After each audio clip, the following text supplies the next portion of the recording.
शांति। आज 2 दिसंबर 2025 की बाबा की साकार मुरली है।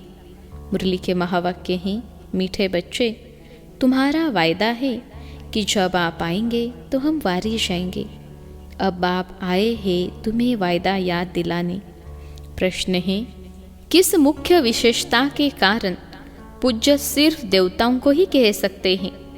उत्तर है, देवताओं की विशेषता है जो कभी किसी को याद नहीं करते, न बाप को याद करते न किसी के चित्रों को याद करते, इसलिए उन्हें पूज्य कहेंगे। वहाँ सुख ही सुख रहता है, इसलिए किसी को याद करने की दरकार नहीं। अभी तुम एक बाप की याद से ऐसे पूज्य पावन बने हो जो फिर याद करने की दरकार ही नहीं रहती है। ओम शांति। मीठे मीठे रूहानी बच्चे, अब रूहानी आत्मा तो नहीं कहेंगे, रूह अथवा आत्मा एक ही बात है। रूहानी बच्चों प्रति बाप समझाते हैं, आगे कभी भी आत्माओं को परमपिता परमात्मा ने ज्ञान नहीं दिया है। बाप खुद कहते हैं, मैं एक ही बार कल्प के पुरुषोत्तम संगम युग पर आता हूँ, ऐसे और कोई कह न सके। सारे कल्प में सिवाय संगम युग के बाप खुद कभी आते ही नहीं।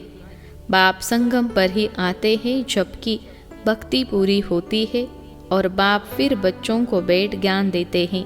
अपने को आत्मा समझ और बाप को याद करो।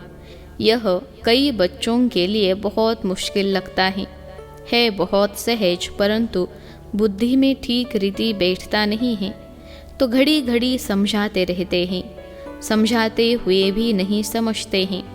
स्कूल में टीचर 12 मास पढ़ाते हैं, फिर भी कोई नापास हो पड़ते हैं। यह बेहद का बाप भी रोज बच्चों को पढ़ाते हैं, फिर भी कोई को धारणा होती है, कोई भूल जाते हैं। मुख्य बात तो यही समझाई जाती है कि अपने को आत्मा समझो और बाप को याद करो। बाप ही कहते हैं मामेकम याद करो, और कोई मनुष्य मात्र कभी कह नहीं सकेंगे। बाप कहते हैं मैं एक ही बार आता हूँ, कल्प के बाद फिर संगम पर एक ही बार तुम बच्चों को ही समझाता हूँ। तुम ही यह ज्ञान प्राप्त करते हो, दूसरा कोई लेते ही नहीं। प्रजापिता ब्रह्मा के तुम मुख वंशावली ब्राह्मण इस ज्ञान को समझते हो, जानते हो। कल्प पहले भी बाप ने इस संगम पर यह ज्ञान सुनाया था। तुम ब्राह्मणों का ही पार्ट है, इन वर्णों में भी फिरना तो जरूर है, और धर्म वाले इन वर्णों में आते ही नहीं, भारतवासी ही इन वर्णों में आते हैं। ब्राह्मण भी भारतवासी ही बनते हैं, इसलिए बाप को भारत में आना पड़ता है। तुम हो प्रजापिता ब्रह्मा के मुख वंशावली ब्राह्मण। ब्राह्मणों के बाद फिर है देवता और क्षत्रिय। क्षत्रिय कोई बनते नहीं हैं, तुमको तो ब्राह्मण बनाते हैं, फिर तुम देवता बनते हो। वही फिर धीरे धीरे कला कम होती तो उनको क्षत्रिय कहते हैं। क्षत्रिय ऑटोमेटिकली बनना है। बाप तो आकर ब्राह्मण बनाते हैं, फिर ब्राह्मण से देवता, फिर वही क्षत्रिय बनते हैं।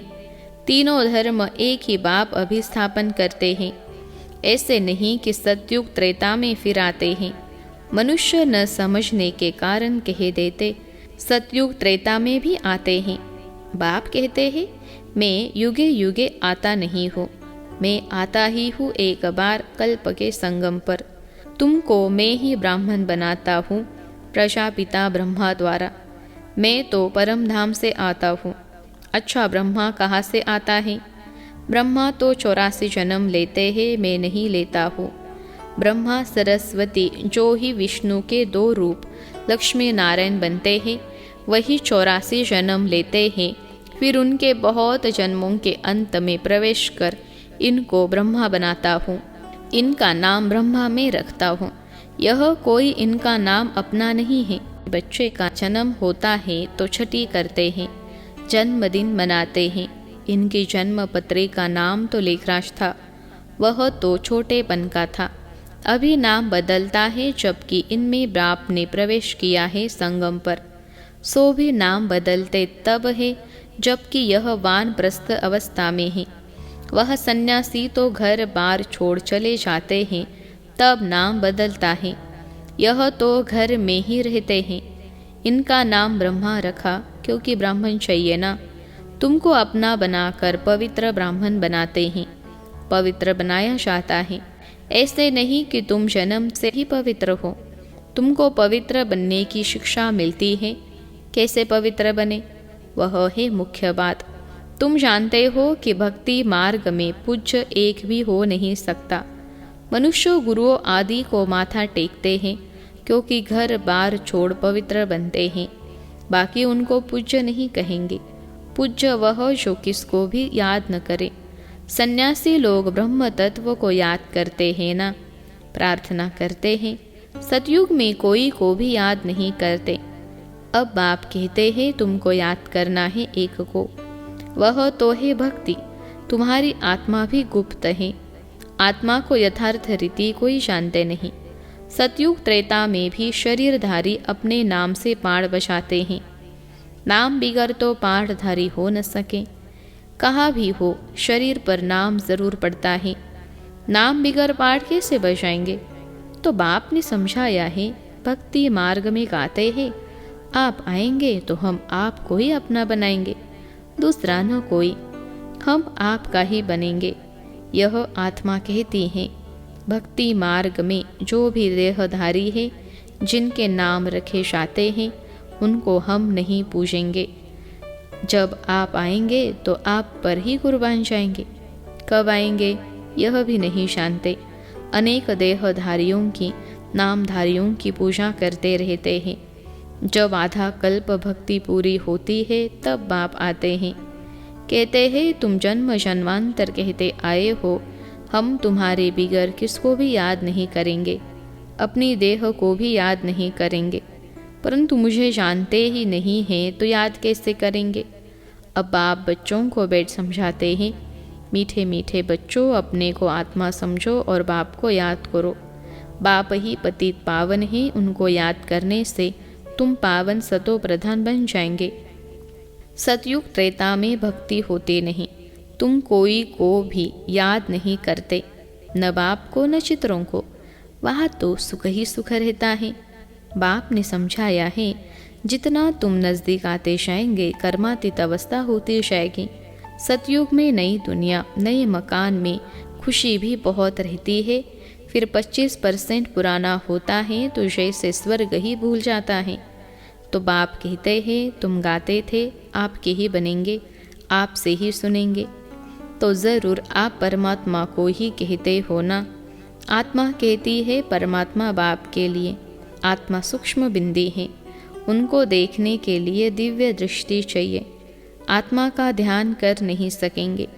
हम आत्मा इतनी छोटी बिंदी है, ऐसा समझ याद करना मेहनत है। आत्मा के साक्षात्कार की कोशिश नहीं करते, परमात्मा के लिए कोशिश करते हैं, जिसके लिए सुना है कि वह 1000 सूर्य से तेजोमय है। किसको साक्षात्कार होता है तो कहते हैं बहुत तेजोमय था, क्योंकि वही सुना हुआ है। जिसकी अनोधा भक्ति करेंगे देखेंगे भी वही, नहीं तो विश्वास ही न बैठे। बाप कहते हैं आत्मा को ही नहीं देखा है तो परमात्मा को कैसे देखेंगे। आत्मा को देख ही कैसे सकते, और सबके तो शरीर का चित्र है, नाम है, आत्मा है बिंदी, बहुत छोटी है, उनको कैसे देखे। कोशिश बहुत करते हैं परंतु इन आँखों से देख न सके। आत्मा को ज्ञान की अव्यक्त आँखें मिलती हैं। अभी तुम जानते हो हम आत्मा कितनी छोटी है। मुझ आत्मा में 84 जन्मों का पाठ नोंदा हुआ है, जो मुझे रिपीट करना है। बाप की श्रीमत मिलती है श्रेष्ठ बनाने के लिए, तो उस पर चलना चाहिए। तुम्हें दैवी गुण धारण करने हैं। खान पान भी रॉयल होना चाहिए, चलन बड़ी रॉयल चाहिए। तुम देवता बनते हो, देवताएं खुद पूज्य हैं, वह कभी किसकी पूजा नहीं करते। यह तो डबल सिरताज है ना। यह वह कभी किसे पूछते नहीं तो पूज्य ठहरे ना। सतयुग में किसको पूजने की दरकार ही नहीं। बाकी हाँ, 1-2 को रिगार्ड जरूर देंगे। ऐसे नमन करना, इनको रिगार्ड कहा जाता है। ऐसे नहीं दिल में उनको याद करना है, रिगार्ड तो देना ही है। जैसे प्रेसिडेंट हैं, सब रिगार्ड रखते हैं, जानते हैं यह बड़े मर्तबे वाला है, नमन थोड़े ही करना है। तो बाप समझाते हैं यह ज्ञान मार्ग बिल्कुल अलग चीज़ है, इसमें सिर्फ अपने को आत्मा समझना है, जो तुम भूल गए हो। शरीर के नाम को याद कर लिया है, काम तो ज़रूर नाम से ही करना है, बिगर नाम किसको बुलाएंगे कैसे। भल तुम शरीरधारी बन पाड़ बजाते हो, परंतु बुद्धि से शिव बाबा को याद करना है। श्री कृष्ण के भक्त समझते हैं हमको श्री कृष्ण को ही याद करना है, बस जिधर देखता हो कृष्ण ही कृष्ण है। हम भी कृष्ण, तुम भी कृष्ण। अरे तुम्हारा नाम अलग, उनका नाम अलग, सब कृष्ण ही कृष्ण कैसे हो सकते। सबका नाम कृष्ण थोड़े ही होता है, जो आता सो बोलते रहते हैं। अब बाप कहते हैं भक्ति मार्ग के सब चित्रों आदि को भूल एक बाप को याद करो। चित्रों को तो तुम पतित पावन नहीं कहते, हनुमान आदि पतित पावन थोड़े ही हैं। अनेक चित्र हैं, कोई भी पतित पावन नहीं है।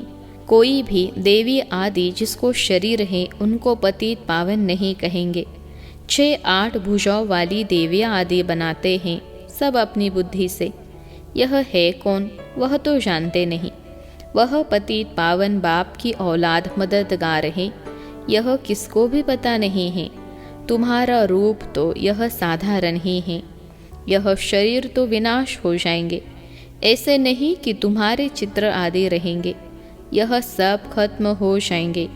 वास्तव में देवियाँ तुम हो, नाम भी लिखा जाता है, सीता देवी फलानी देवी, राम देवता नहीं कहेंगे। फलानी देवी व श्रीमती कह देते, वह भी रॉन्ग हो जाता।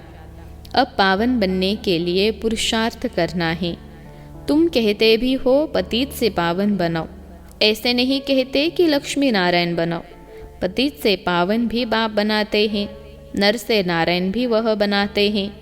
वो लोग पतित पावन निराकार को कहते हैं, और सत्यनारायण की कथा सुनाने वाले फिर और दिखाए हैं। ऐसे तो कहते नहीं बाबा सत्यनारायण की कथा सुनाकर अमर बनो, नर से नारायण बनो। सिर्फ कहते हैं आकर पावन बनो।